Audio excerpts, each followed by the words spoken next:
বোলপুরে লালপুল পাকে একটি বড় ট্রেলার ঢুকে পড়ায় আচমকায় তীব্র যানজটের সৃষ্টি হয়। ব্যস্ত সময়ে ট্রেলারটি বাঁক নিতে গিয়ে রাস্তার মাঝখানে আটকে পড়ে, ফলে দুদিকের যান চলাচল বন্ধ হয়ে যায়। পরিস্থিতি সামাল দিতে ঘটনাস্থলে কর্তব্যরত এক ট্রাফিক কনস্টেবল ট্রেলার চালককে গাড়ি সরানোর নির্দেশ দেন। এ নিয়ে ট্রাফিক কনস্টেবল ও ট্রাক চালকের মধ্যে তীব্র বচসা শুরু হয়। অভিযোগ, উত্তেজনার মধ্যেই ট্রাক চালক ট্রাফিক কনস্টেবলকে চড় মারেন। এই ঘটনাকে ঘিরে এলাকায় কিছুক্ষণের জন্য উত্তেজনা ছড়িয়ে পড়ে এবং যানজট আরও বাড়ে। খবর পেয়ে অন্যান্য ট্রাফিক কর্মী ও পুলিশ ঘটনাস্থলে পৌঁছান। তাদের হস্তক্ষেপে পরিস্থিতি নিয়ন্ত্রণে আসে। কিছুক্ষণ পর ট্রেলারটি সরানো হলে ধীরে ধীরে যান চলাচল স্বাভাবিক হয়।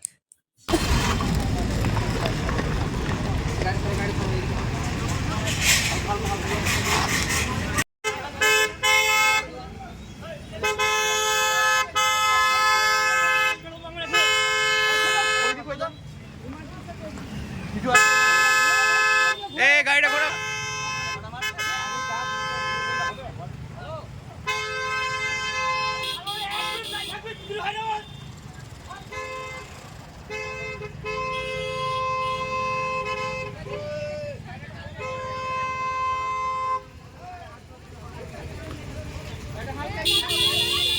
দাদা, তুমি পুলিশ তো?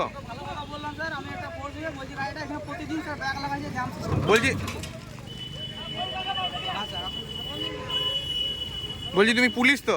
তোমার গায়ে হাত তুললো কেন? এই গাড়িটা প্রতিদিন আমাদের এরকম ভাবে জ্যাম সৃষ্টি করে। হ্যাঁ, এই জায়গাটা কিন্তু ব্যাক ঘোরাবার জায়গা নয় আমাদের এখানে। তোকে বলছি গাড়িটা শুনবে, ও আমার স্টাফ সিভিকের সাথে উপরে ঝামেলা করছে। আবার এখানে তো প্রতিদিন এরকম ভাবে তোমার গায়ে যে হাত তুললো, তুমি কেন তুললো? স্যার ব্যবস্থা করবো।